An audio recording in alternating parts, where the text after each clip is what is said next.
Hey WhatsApp guys, this is Bangla sensor here. তো কি অবস্থা সবার? ভিডিওটি আপলোড করতে একটু বেশি দেরি হয়ে গেল, এজন্য আমি আন্তরিকভাবে দুঃখিত আপনাদের কাছে। আমি আসলে ইদানিং কিছুদিন ধরে একটু বেশি ব্যস্ত, তাই আসলে কিছুতেই হয়ে উঠছে না ভিডিও দেওয়া। তারপরেও চেষ্টা করলাম আপনাদের মাঝে ভিডিও দেওয়ার জন্য। তাই অবশ্যই ভিডিওটি শুরু করার আগে আমাদের চ্যানেলটিকে সাবস্ক্রাইব করে বেল আইকনটি প্রেস করে দিন, যাতে নিত্য নতুন ভিডিও সবার আগে আপনাদের কাছে পৌঁছে যায়। তো চলুন আর কথা না বাড়িয়ে এপিসোডে ফেরা যাক। এপিসোডের শুরুতে আমরা ইয়ামাটোকে বলতে শুনি, আমি আর সাকুরা হব এক টিম এবং নারুটো ও সাই হবে অপর টিম। এই শুনে নারুটো অনেক রেগে সাইয়ের দিকে তাকিয়ে থাকে। সাকুরা নারুটোকে দেখে মনে মনে বলতে থাকে, আমি আর ক্যাপ্টেন ইয়ামাটো একই টিমে ঠিক আছি, কিন্তু নারুটো আর সাইকে নিয়ে আমার একটু চিন্তা হচ্ছে, ওরা কি টিম আপ করতে পারবে? এরপর সাই আবারও ফেক স্মাইল দিয়ে বলে, আমি আর অপেক্ষাই করতে পারছি না। নারুটো সাইয়ের ফেক স্মাইল দেখে অনেক রেগে যায় এবং ইয়ামাটোকে বলে, আপনি কেন আমায় ওর সাথে টিম আপ করতে বলছেন? আমার ওকে একদমই পছন্দ না। ক্যাপ্টেন ইয়ামাটো আবারও সে আগের মতো নারুটোর দিকে অনেক রাগি লুকে তাকায়। নারুটো ইয়ামাটোর লুক দেখে ভয় পেয়ে যায়। ইয়ামাটো নারুটোকে বলে, কোনো সমস্যা আছে তোমার? নারুটো ভয়ে ভয়ে উত্তর দেয়, না নেই।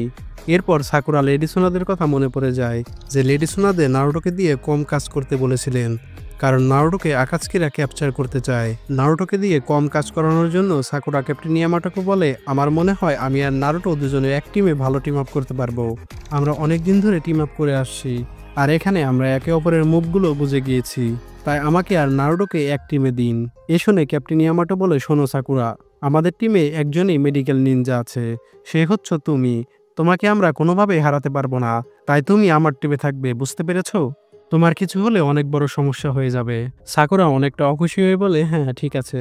ইয়ামাটো আরও বলে, অ্যানিমিরা আমাদের এক্সপেকটেশনের থেকেও বেশি স্কিলফুল হতে পারে, যে কোনো মিস্টেক আমাদের জন্য কাল হয়ে যেতে পারে, তাই আমাদের কনসেন্ট্রেট বজায় রাখতে হবে। এই বলে ক্যাপ্টেন ইয়ামাটো সেখান থেকে চলে যায়। এরপর সকালে আমরা টেনজি ব্রিজে সে স্পাইকে দেখতে পাই। দেখা যায় সাই এবং নারুটো তারা লুকিয়ে লুকিয়ে দেখছে। দেখা যায় ক্যাপ্টেন ইয়ামাটো সাসুরির পাপেটের রূপ ধারণ করে সে স্পাইয়ের দিকে এগিয়ে যাচ্ছে। এরপর ক্যাপ্টেন ইয়ামাটো স্পাইয়ের কাছে পৌঁছায় এবং নারুটোকে সিগন্যাল দেয় অ্যাটাকের জন্য। নারুটোরা ইয়ামাটোর সিগন্যাল দেখে দৌড়ে যায় অ্যাটাক করার জন্য। স্পাই নারুটোদের দেখে পালাতে থাকে। তখন নারুটো তার অস্ত্র স্পাইয়ের দিকে ছুঁড়ে মারে। তখন দেখা যায় স্পাইটি আর কেউ নয়, ক্যাপ্টেন ইয়ামাটো। আর সাসুরের বেশে যে এসেছে সে হলো সাকুরা। এ দেখে বোঝা যায় তারা ট্রেনিং করতেছে, মানে একেবারে রিয়াল মিশনের মতো আকাৎসুকিদের স্পাই আসলে তারা যেভাবে ব্যাটেল করবে। এরপর আমরা গতকালের সিনে চলে যাই। ইয়ামাটো নারুটোদের বলছে, আমরা সিমুলেশন মানে নকল ফাইট করব কালকে। আমি আসল ব্যাটেলে যাওয়ার আগে তোমাদের প্রত্যেকের ইন্ডিভিজুয়াল স্কিল এবং মুভ দেখতে চাই। তো যত আমরা একসাথে কাজ করব তত আমরা একে অপরের সম্পর্কে ভালো করে জানবো, এতে করে আমাদের টিম আপও অনেক ভালো হবে। এখন তোমরা বলতেই পারো আমি অপ্রয়োজনীয় ট্রেনিং করাচ্ছি, কিন্তু আমি এমনই। কারো কি এ নিয়ে কোনো প্রবলেম আছে? এরপর আবার আমরা বর্তমানে চলে আসি। ক্যাপ্টেন ইয়ামাটো আর নারুটোকে ফাইট করতে দেখা যায়। ইয়ামাটো নারুটোর সব অ্যাটাক এড়িয়ে যায়, আবার সাই এসে তাকে অ্যাটাক করতে যায়, কিন্তু রেজাল্ট সে একই। সাইও ইয়ামাটোকে কোনো অ্যাটাক করতে পারে না। এরপর ক্যাপ্টেন ইয়ামাটো বলে আরো ভালো করতে হবে। এরপর দেখা যায় নারুটো ও সাই দুজনে মিলে নারুটোর পাওয়ারফুল মুভ রাসেনগান তৈরি করতে থাকে। রাসেনগান তৈরি করার আগে ইয়ামাটো উডস্টাই জুৎসু দিয়ে সাইকে ধরে ফেলে এবং আমরা লক্ষ্য করি সেটা সাই নয়, নারুটোরই আরেকটি ক্লোন।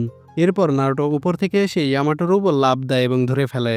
নারুটো ক্যাপ্টেন ইয়ামাটোকে ধরে বলে, এখন কেমন লাগছে হ্যাঁ? সাই আবার গাছের অপর পাশ থেকে তা আর্ট স্টাইল জুৎসু ব্যবহার করে একটি সাপ তৈরি করে। সেই সাপ দিয়ে সাই নারুটো ও ক্যাপ্টেন ইয়ামাটোকে একসাথে বেঁধে ফেলে। নারুটো সাইয়ের এমন কাজ দেখে বলে, আমাকে ছাড়ো গাধা। এরপর সাই সেখান থেকে দৌড়ে চলে যায়। নারুটো এ দেখে বলে, আমি আগে ক্যাপ্টেন ইয়ামাটোকে ক্যাপচার করেছি, তো তুমি এখন কোথায় যাচ্ছ? সাকুরা দৌড়ে এসে নারুটোকে বলে, তুমি যার উপর বসে আসো সে কি সত্যি ক্যাপ্টেন ইয়ামাটো? নারুটো এই শুনে অবাক হয়ে বলে, কি? এবং দেখা যায় নারুটো আসলে ক্যাপ্টেন ইয়ামাটোকে ধরতে পারেনি। ক্যাপ্টেন ইয়ামাটো সাবস্টিটিউশন জুৎসু ব্যবহার করে পালিয়ে যায়। নারুটো এ দেখে অনেক রাগতে থাকে এবং সে সেখান থেকে উঠে দৌড়াতে পারছে না, কারণ সাইয়ের সাপ তাকে এখনো বেঁধে রেখেছে। আর এটি অনেক শক্তিশালী সাপের বাঁধন, যা এত সহজে খোলা সম্ভব নয়। এরপর দেখা যায় সাই ক্যাপ্টেন ইয়ামাটোকে ক্যাপচার করে ফেলেছে। ক্যাপ্টেন ইয়ামাটো সাইকে ধন্যবাদ জানায় তাকে হারানোর জন্য। ইয়ামাটো মনে মনে বলতে থাকে, সাইকে দেখে বোঝা যাচ্ছে না ও এত স্কিলফুল, ওর স্কিলগুলো এত পাওয়ারফুল হওয়া সত্ত্বেও কাকাশির টিমে, এটা আশ্চর্যকর। এরপর নারুটো সাইয়ের ওপর রেগে চেঁচাতে থাকে। সাই নারুটোকে দেখে বুঝে ফেলে যে সাকুরা নারুটোর বাঁধন ছিঁড়েছে, কারণ এটি সাকুরার মতো শক্তিশালী কোনো এচি ছাড়া নারুটোর পক্ষে খোলা সম্ভব না। নারুটো সাইয়ের জামা ধরে বলে, তুমি কি বন্ধুত্বের মান জানো?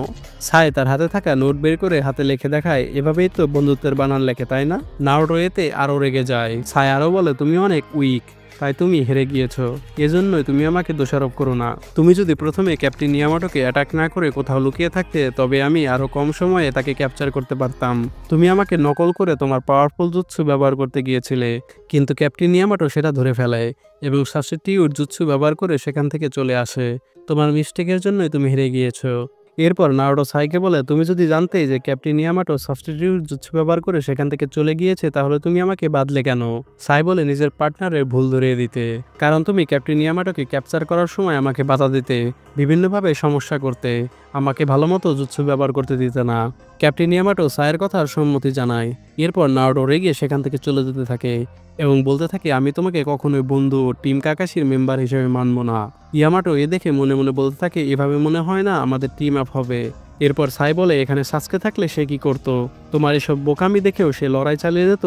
আমি যতদূর জানি তুমি তো তাকে বন্ধু মানো, কিন্তু যে তার ভিলেজ এবং বন্ধুদের সাথে বিট্রে করেছে তাকে তুমি কিভাবে বন্ধু মানো? এটা আমি এখনো বুঝে উঠতে পারছি না। এরপর নারুটো অনেক রেগে চলে যেতে থাকে। রেগে বলে, আমি আমার বন্ধুকে বাঁচাবই, এজন্য যদি আমার তোমার মতো কারোর সাথে টিম আপ করতে হয় আমি তাতেও রাজি। এই বলে নারুটো চলে যেতে থাকে। সাই সাকুরাকে জিজ্ঞেস করে সে সাসকেকে নিয়ে এত কেন ভাবে। সাকুরা বলে, সাসকে নারুটোর কাছে টিমমেটের থেকে অনেক বেশি কিছু, তারা ভাইয়ের মতো। সাকুরা তারপর সাইকে প্রশ্ন করে যে, সাই তোমারও তো ভাই আছে, তোমারও তো একই ফিলিংস থাকা দরকার নিজের ভাইয়ের প্রতি। সাই তার উত্তরে বলে, একদমই না, আমি কোনো কিছুই ফিল করি না। আমি তো তোমাকে অলরেডি এটা বলেই দিয়েছি যে আমার কষ্ট, ব্যথা, লজ্জা, হিংসা কোনো কিছুই ফিল করি না। সাকুরা বলে, তুমি কি সত্যি মিন করেছো যে তুমি এগুলো কিছুই ফিল করো না? সাই বলে, হ্যাঁ, আমি এটাই মিন করেছি। নারুটো তারপর বলে, চলো যাওয়া যাক, আমাদের আগামীকাল দুপুরের ভেতরে পৌঁছাতে হবে টেনজি ব্রিজে। এরপর তারা সবাই চলে যেতে থাকে। পরদিন সকালে দেখা যায় নারুটোরা অলরেডি ঠিক সময়ে টেনজি ব্রিজে উপস্থিত হয়ে যায়, আর এর সাথে এপিসোডের সমাপ্তি ঘটে। তো গাইস, এপিসোডটি কেমন লাগলো? সত্যি বলতে একটি ভালো এপিসোড ছিল। নেক্সট এপিসোডটি কিন্তু অনেক ইন্টারেস্টিং এবং খুব ভালো মানের এপিসোড হতে যাচ্ছে। তাই আমাদের চ্যানেলটিকে সাবস্ক্রাইব করে বেল আইকনটি প্রেস করে দিন, যাতে নিত্য নতুন সবার আগে ভিডিও পৌঁছে যায় আপনার কাছে। ধন্যবাদ।